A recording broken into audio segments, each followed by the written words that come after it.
Welcome to Giving Voice to Vision. Our guest today is Dan Williams, who's the founder of Destiny Leadership Foundation and Potential2Purpose. Dan has an MBA from Pepperdine and a Master's in Organizational Leadership from Biola University. Dan is currently the Director of Leadership and Coaching for R1, which has 30,000 employees in revenue cycle management and has been there for 3 years and counting. As a previous operator of Destiny Leadership Foundation, he led this foundation for 15 years, partnering with high school-aged young leaders on designing their futures. He also served as the previous operator of Potential2Purpose for 5 years, which included executive coaching with senior leaders, middle managers, and college students. Today, Dan continues to add value to others with his experience and wisdom as a leadership coach and consultant to executives, senior management, and middle managers, and to men and women from around the world. Today, Dan shares with us his story of his passion and desire to add value to others through his learnings of leadership and life and how he gave voice to his vision. Let's welcome Dan Williams. Well, we'd like to welcome Dan Williams, the founder of Destiny Youth Foundation and Potential2Purpose.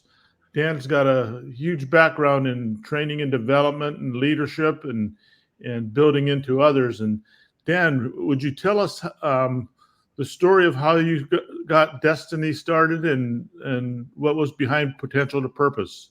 Absolutely. And thanks so much for the opportunity to share a dialogue with you. It starts from a position of greed and selfishness.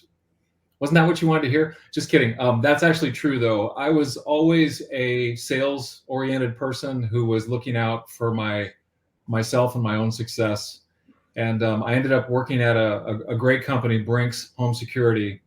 And I was a top salesperson there. And there was an opportunity for me to become the general manager. And I said yes, but I didn't say yes to help the team. I said yes because I thought it would benefit myself. And when I took over that role, fortunately for me, very quickly, two things happened. Number one, I became a Christian formally. And then number two, I realized I really enjoy helping people. So in getting a chance to help a team of 80, it revolutionized the way I approached my day, my life, myself.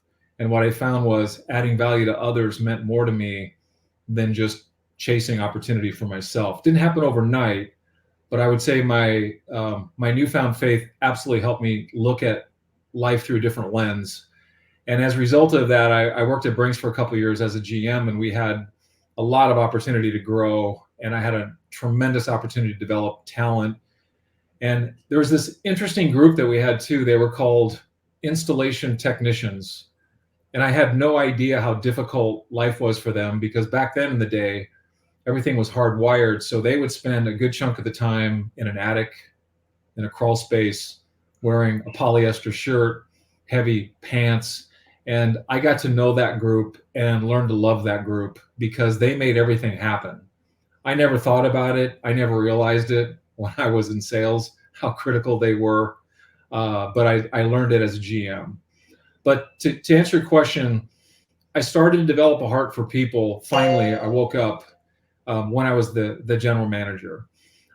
Stage two of that, I was offered an opportunity which was ultimately changing careers into what they call career management or outplacement. And I ran a firm in LA that dealt with companies that were letting people go, that were laying people off. And again, it helped me so much have a heart for people in a tough position and help guide them through adversity, difficulty. And that was a tremendous privilege, because I would often meet with someone 5 minutes after they were laid off, make contact with them, see how they're doing, explain a little bit about what we could do for them, and then encourage them to come into our office and we could start to work on the future. So I got a chance to do a lot of that, and we helped a lot of people overcome some short-term pain.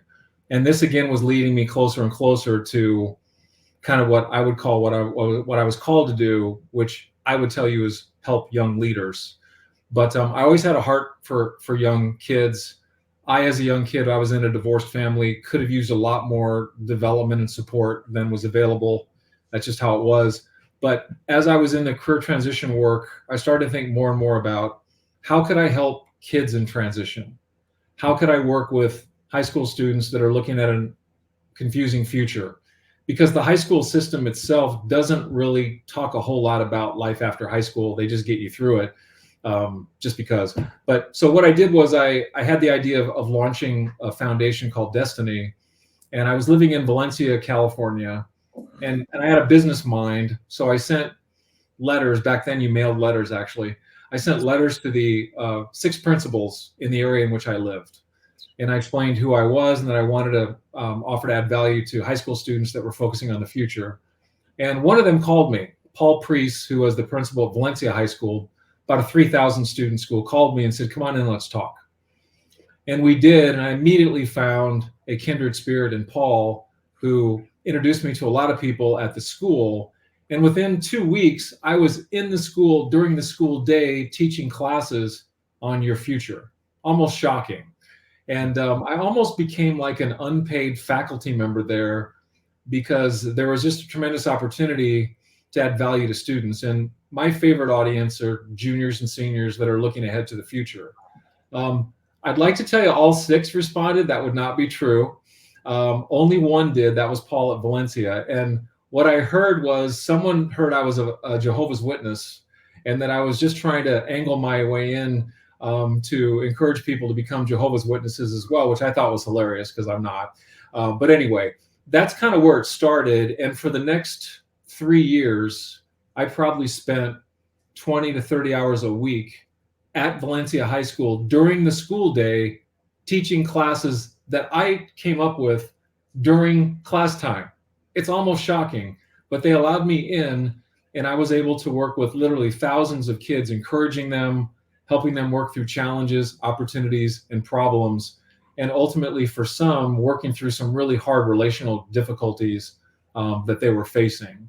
I would also speak at a lot of events that were held, and we had one a year that had about 5,000 students in. I did a lot of work with a couple of business organizations around the United States, Future Business Leaders of America. I did a lot of events for them.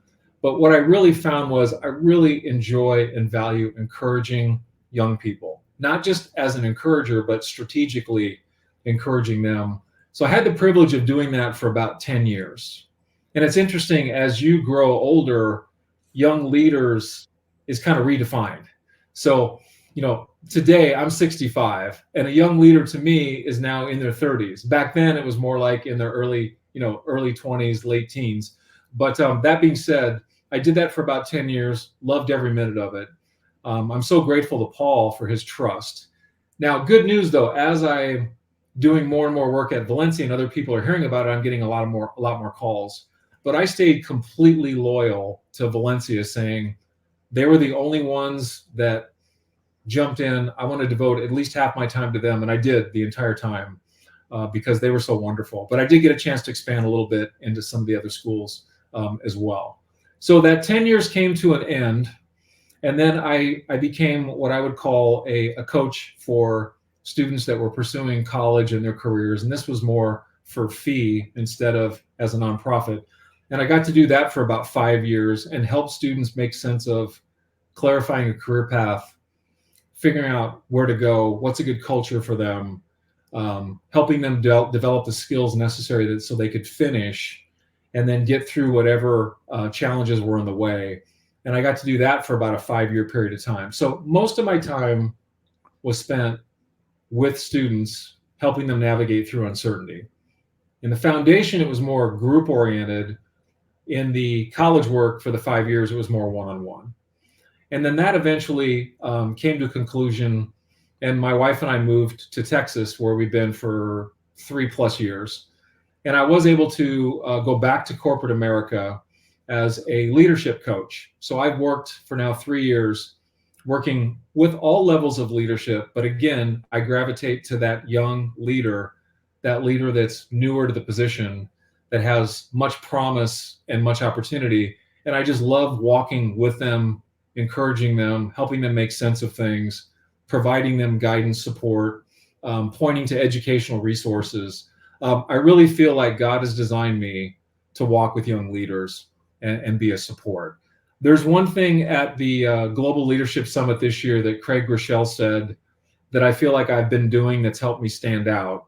And he said the following: appreciate more than you think you should, then double it. I think that's been what I've been able to do, but do it in a way that's not just being kind and encouraging, but also pointing to higher ground that they could get to. So enough said there. What I'm ultimately suggesting is my point. I believe the reason why I'm here is clearly to honor others, be there to support them, and guide their growth. And there's always opportunity to do that. I've never had a day where it's like, gosh, there's nothing to do. There's always something to do where you can help somebody climb, and that's been my journey up to this point. Now, you shared when you were at Brinks, you became a Christian. Was there anybody responsible to encourage you in that process? How did that process begin? Thank you. Growing up as a kid, when we my parents divorced, we moved to Nebraska. We were members of an Episcopal church, and I did attend. I don't remember much about it, though. I don't remember Christ being mentioned. I'm not saying they didn't, but I didn't develop a faith. I did develop a habit of going because my mom went and she was in the choir, but it wasn't something that became ingrained into who I am. As I got older and I worked at Brinks, I started getting exposed to personal development. And Zig Ziglar became such a wonderful example to me of someone who had a high character quality, was married, and was doing work that mattered, and by the way, was a believer. He had a huge impact on me, and I ended up attending many of his events because I felt like he was just speaking to me directly. So I ended up committing to becoming a Christian at one of Zig's events, which was called Born to Win, and it was a 3-day event in Dallas. And that was really a turning point for me because I never realized that someone could be all three. And what I mean by all three: successful in business, happily married, and a believer. I just never seen it before in one individual. And Zig was that. And since him, I've met many others that have been as well. But he was pivotal. His example was so powerful to me. And I wanted what he had in terms of his faith is so strong that it was almost intoxicating to see how powerful of a human being he was, but also how God had shaped his life. That's great. They say a lot of times faith is more caught than taught, and yeah. we teach it for the head, but Right. It's caught in the heart. So it's amazing how Zig has impacted your life and the impact you've had, similar to what he's had. Now, you mentioned young leaders, that you have a heart for young leaders. What's the story behind that? What's the story of why do you have a heart for young leaders? If you had met me as a younger person, you would have said, nice guy, underdeveloped, meaning maturity level, not where it could be, should be. So I lived in there were no males in my life as a kid growing up. And I don't say that to be negative or complain, because it is what it was. But I had a dad who was a famous figure, but he wasn't available. He wasn't against us. He just wasn't available. His career was what really took up his time, and it was something clearly he loved. But as a result of that, I didn't do my part in reaching out for mentors, coaches, guides. I played basketball. I had a coach, but I never really reached out to anyone. So as a result, I was really underdeveloped. And I was underdeveloped and also quite selfish. So it's not a good formula for success. So that in part was kind of what led me to really, I would say, underperform for quite a while. It's nobody's fault. I could have easily said, "Hey, I want to grow." I didn't do it. Fortunately, I did later in life, but I would call myself absolutely a late bloomer. But again, I want to be really clear. I don't blame my dad. My dad was a good guy. He took care of us financially. He was always responsible. He just wasn't available. And again, I don't hold that against him. His career was very important to him. I don't really feel like he should have gotten married and had a family. I think probably he thought he needed to rise to where he wanted to get to, but I don't know that for sure. But again, he was always kind. When I saw him, he was responsible. This is not a deadbeat dad. It's just his influence. It wasn't, I didn't have access to his influence, and that's something that I missed. Well, you sure have helped a lot of young leaders, and I know working at that high school and with college kids, many of them probably didn't have a father figure at home or male influence, so your influence on them was really huge, and I think, and I applaud you for that, because you helped fill a role for them that they'll look back and say, you know what, I can remember when Dan Williams shared with me or believed in me or said you matter, and those things are huge. Can I tell a funny story there? What's that? Can I tell a funny story? You sure can. So on occasion, I'll bump into somebody and they'll say, I remember you. And they'll say, yeah, you spoke at this event. It was really good. And I like to lovingly say, what did I say? They go, I don't remember. So again, I want to be careful not to take myself too seriously.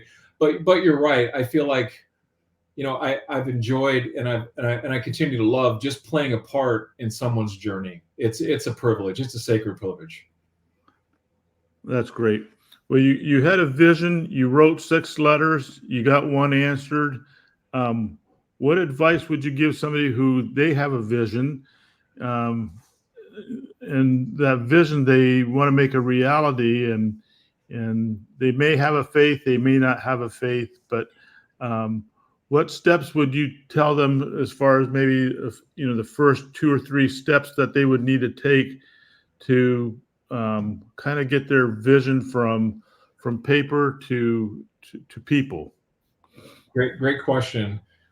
Just off the top of my head, I think volunteering is a great place to start. And what I mean by that is, if someone wants to do something on a larger scale, I think getting a chance to practice it in a small way, maybe with a small audience, maybe one-on-one, maybe just recording yourself. But I think gaining a little bit of momentum to really kind of clarify that what you want to do is truly what you want to do. I think that's a great place to start.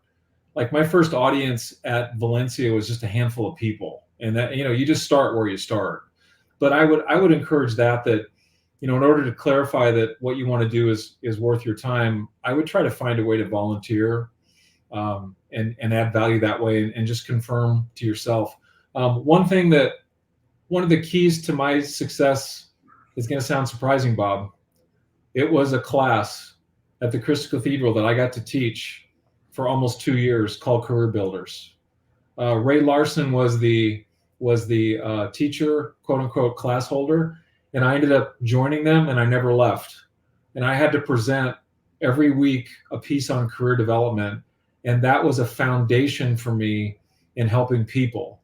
I don't even remember how I got in there. I'm sure it came from you, but it was an amazing experience. There was about 20 people in the class, and it forced me every week to think and come up with something of value to bring to them. And I absolutely loved the experience, and it redefined my ability to impact others. That's a great story, and I never knew that about Career Builders, and that's neat. How, again, you talked about volunteering, and Right. You volunteered for that position. It wasn't a paid position. You volunteered, and you made yourself available each week to that class. So I should have paid them. I mean, in terms of what it did for me. By Ray giving me that opportunity, it enabled me to really grow, and I should have had to pay to get in. Well, as we head into our vision, a lot of people think it's a golden road and that everything's straight, but many times we hit bumps along the way.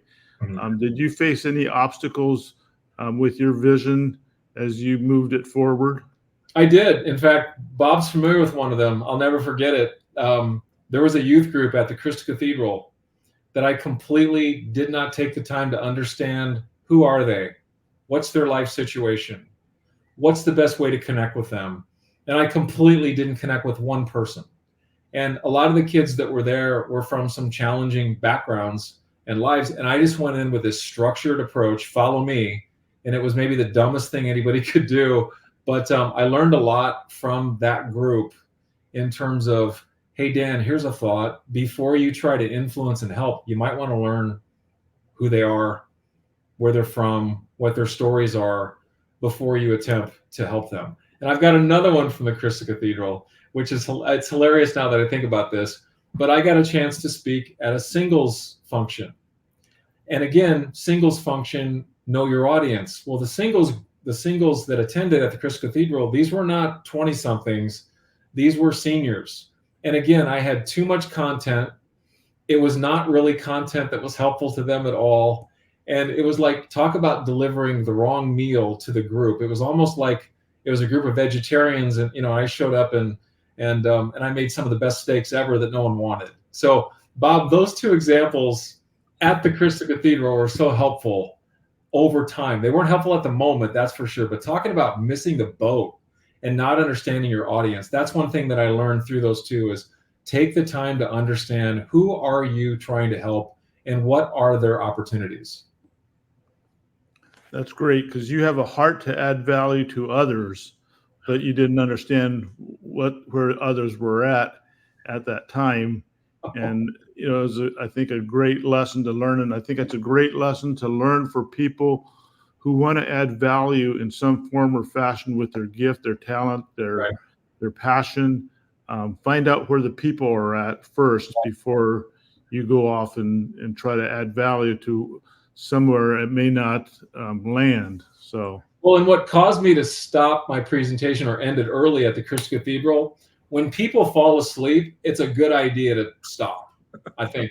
And it was like I was handing out, some type of sedatives, because I just completely lost, and people literally started falling asleep. So that's always a good reminder. Hey, it's probably time to wrap it up. But again, I just didn't take the time to understand my audience and how can I add value to them and what could they utilize. Now, I learned it after that. Those two are actually very valuable. I'd like to go back and apologize to those two groups, but it was very helpful in moving forward, saying, wait a minute, before you try to sell someone something that you think they need, take the time to understand what it is they want. Right. Now, where has your vision taken you? What have you experienced since you launched Destiny and Potential2Purpose? Mm-hmm. And share with us a little bit about Potential2Purpose, but where has your vision taken you, and what have you got to experience in your growing and learning throughout? Well, it gives me the privilege of having a learning program. So like I'll read about a book a week, maybe a book every week and a half. And again, I don't say that to impress anyone. I'm always in search of thoughts. So I'll do a lot of reading, a lot of listening. In meeting with people, I pay attention to their realities, and also just in looking at organizations, how they operate. That all that can be so valuable. So what it's allowed me to do, like currently, I'm back in a corporate role, but I just met with a leader today who he just found out he has cancer, and we put down the business work, and we just talked about him. And he's a person of faith. So my question was, in this season, how can I be of value? Again, we had an agenda, but I didn't know this happened. And he just let me know over the last week he got this diagnosis. So for me, I get to play a part in supporting him going forward. So I would say, while I work for a corporation of 30,000 people, and my title is, leadership development / leadership coaching, a vast majority of the work that I do is to help people successfully navigate the challenges that are part of their life. And some of those are corporate. A lot of them are people. I coach one of the most senior leaders, and I have for 3 years, and usually have to talk her off the ledge of, I can't do this. I'm not qualified. They're not listening. So again, to me, it's such a privilege to meet somebody on the ledge. And by ledge, I don't mean she's like, suicidal, but it's like not believing she has what it takes. I just enjoy that opportunity. And, it's energizing for me. So like, for example, when we hang up, I have a meeting with a quote unquote supervisor who's had a lot of challenges with a boss who's not very effective. And what we're working on is, how can I win in spite of him? How can I be the leader that I wish I had? And that's what our focus is. Now, trying to partner with him the best possible, but she's not going to get the type of leadership from him that she could get from someone else. That's just a fact. But what we're looking at is how can I win in spite of what I'm not getting? I love that opportunity to help her look at herself and say, okay, what can I do in spite of him to win? So I look forward to those opportunities. As I said, I'm 65, but I feel like I'm 35, meaning that I've got a lot of work in front of me. There's plenty of people to support and help and encourage and believe in. And that's really what I want to continue to do. Well, we look at where your vision came from and where your vision has taken you. Where do you see your vision taking you in the next 3 to 5 years? What do you see on the horizon that you would like to reach? I think it's largely to do much of what I'm doing now in terms of work with leaders in the corporate setting, but be of support to them in the personal realm. And what I mean by personal, that could be spiritual, that could be relationships, that could be what can I do to better myself. But there's such a tremendous need in today's corporate marketplace, at least in my experience, for people to feel heard, to feel listened to feel supported.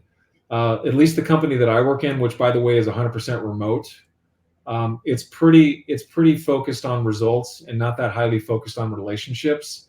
And by me focusing on relationships and results, it allows me to have a tremendous opportunity to influence people. So I'm going to look to continue to do that. And I believe that God's going to sway me to opportunities with people, etc. If I do a good job, I feel like there'll always be an opportunity to do that. So I think a lot of it is just to continue to learn, continue to grow, continue to stay excited about what I'm doing, continue to stay relevant, and just be that person to help people navigate. But do it as a quiet, supportive force. I don't need recognition. I'm not interested in recognition. I would just like to add value and be a bit of a catalyst for someone who's moving forward. One of the things that I feel like I'm good at is helping people win in spite of, and then whatever that blank is, we work through that blank. That's great. It's interesting. I heard a speaker recently, and I think you heard a speaker too, say your legacy is not something that you do, but it might be something who you impacted. Right. And your legacy are like acorns being sprouted into oak trees. So you've planted a lot of oak trees during your life, and you continue to do that and take these acorns that you've been given and help turn them into oak trees.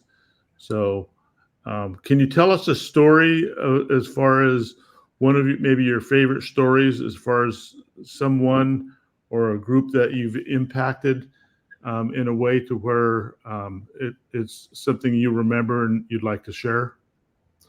Let me give you a negative story. So I'm working with a high school student in a well-to-do family in Valencia who's a very nice person, and she wants to go to Harvard, but she's not really Harvard performance. She's a top student, but again, to go to Harvard is very difficult. The school's not that big. It's very difficult. And I said to her parents, it's really unlikely. And they both got really upset with me, which was my signal there that I should have bowed out. But I didn't bow out, and we worked together, and she didn't get into Harvard. And they told me I ruined her life. And again, it was such a great reminder to me that you have to play a game that's winnable. And they gave me feedback at the beginning that they couldn't handle no. And I should have said at that time, I'm so sorry, I'm not the right person for you. I didn't do that. And as a result of that, I quote unquote ruined her life. Now, do I think I ruined her life? No, I don't believe that. But that was the commentary at the end. And but I had it coming because they gave me a preview of what it was going to be like. And I think to me, that's a great reminder that I shouldn't say yes to everything and everyone. I should make sure that can I help them? And they made it really clear that there's only one way to help us get our daughter into Harvard, and no one can do that. I mean, we saw a couple years ago some that did, and they went to jail for it. So, but anyway, my point would be that that's a negative story that I caused myself because they gave me more than enough feedback that it wasn't a winnable game, and I still tried to play it. That's interesting. It's amazing because you may have given her the best gift by being honest.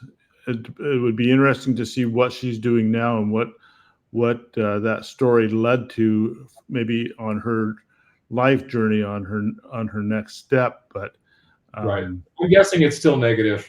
I don't know. Thank you for sharing that, though, Dan. Absolutely. And I'd like for you to share with our audience a life lesson or principle that you have taught that might be good for someone listening in, that is something that is maybe who you are and what you communicate. If you had a message to give to the world in 2 minutes, 3 minutes, what would that message be? I love that question. I think the first thing for me personally, not necessarily anyone else, is it's not about you. And I had to learn that the hard way, that it wasn't about me.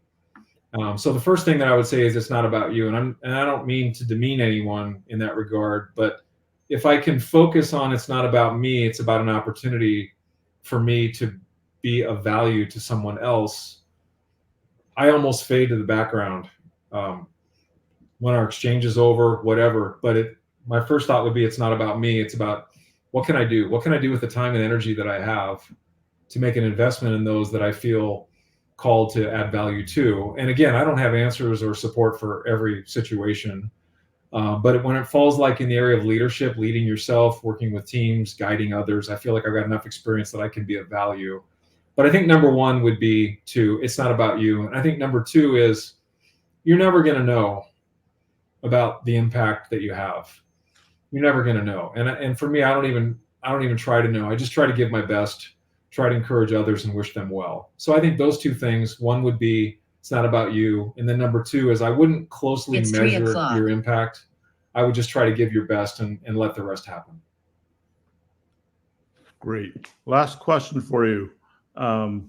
What encouragement do you have for those who want to develop their vision? As far as what advice would you give to them? And again, this is from me. Feel free to disagree, but I would become a perpetual student. And what do I mean by that? Well, I would start to look at who out there has experience in the area that I'm interested in, and what can I learn from them? Not necessarily learning exactly. Sometimes you learn what not to do, but I think someone who becomes a student, your mind opens up, and then you can look at opportunities and options. For me, it's made all the difference in the world. I'm not one that comes up with brilliant ideas. I'm just not. But I'm pretty good at taking ideas and then incorporating them maybe in a different way. So for me, it's like I love looking at options and opportunities to make sense of them. And I'll give you an example. I'm going to hold a book up right now. Pat Lencioni wrote a book called The Motive. And what he ultimately said was, if your motive in becoming a leader is to largely serve yourself, you really shouldn't do it. If your motive is to serve others, you probably should. So anyone who's primarily wanting to lead for the rewards of leadership, according to Pat, it's probably not going to work out very well for the people that have to work for you. So again, that is such a beautiful example and a reminder to me personally that if it's done to benefit me, it's probably not a good idea. So let me focus on how can I serve. And I would recommend that to everyone working on a vision. How can I best serve? But back to Bob's question, I think being a perpetual student is such a healthy thing to do, and I'd recommend that. Well, Dan, thank you so much. You've been a mentor, a great friend, a teacher. You have been such a great influence in my life, and I thank you for sharing with us today and sharing with our audience. And I look forward to seeing what God does with your life. Well, it's been an honor, and it's been an honor to have you as our guest today. And I thank you for all that you're doing, Dan, and appreciate your time today. Thank you, Bob.